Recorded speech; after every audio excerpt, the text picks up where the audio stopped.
गुरुवार बौद्ध जिला निकटस्थ बाउंसुणी पुलिस पक्षरु बिहिरा ग्रामर 2 जण व्यक्ति नाम मिथ्या एनडीपीएस मामला रुजु करा जायछि।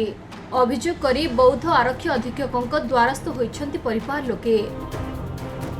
बहिरा ग्रामर सुदर्शन बादी पत्नी गीतांजलि बादी और चापधार बादी पत्नी कल्पना बादी आरक्षी अधीक्षक निकटरे पृथक पृथक लिखित अभियोग करिसेंति। सुदर्शन बादी कर्कट रोग रे आक्रांत कारणरू घरे पड़ी रहिछन्ति। सेहिपरि चापधारी गत 3 वर्ष धरी यकृत जनित रोग रे पीड़ित अछन्ति, किंतु तांको नारे बाउंसुणी थानारे गंजी कारोबार लिप्त थिबा अभियोग होइछि।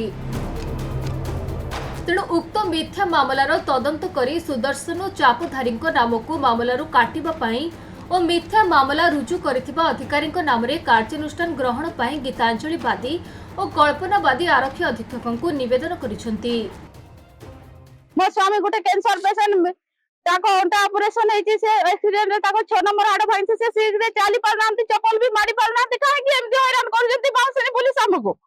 कोन दोष करछु हमें हम परिवार सारा तो जा केस दे जरे कम लोग को भी एमती हैरान काहे कि कर जंती। मो स्वामी से सब कुछ पारु नांती बोली भेलो ट्रीटमेंट हम जत कोन बिकी कि नै कि ट्रीटमेंट करी कि आने की हमें आज्ञा ताको भल करिछु ताको 15 दिन रे गोटे टीम लागुची काहे कि बाउंसुणी पुलिस हमको एमती हैरान करके हम नारे केस देछि मो स्वामी नारे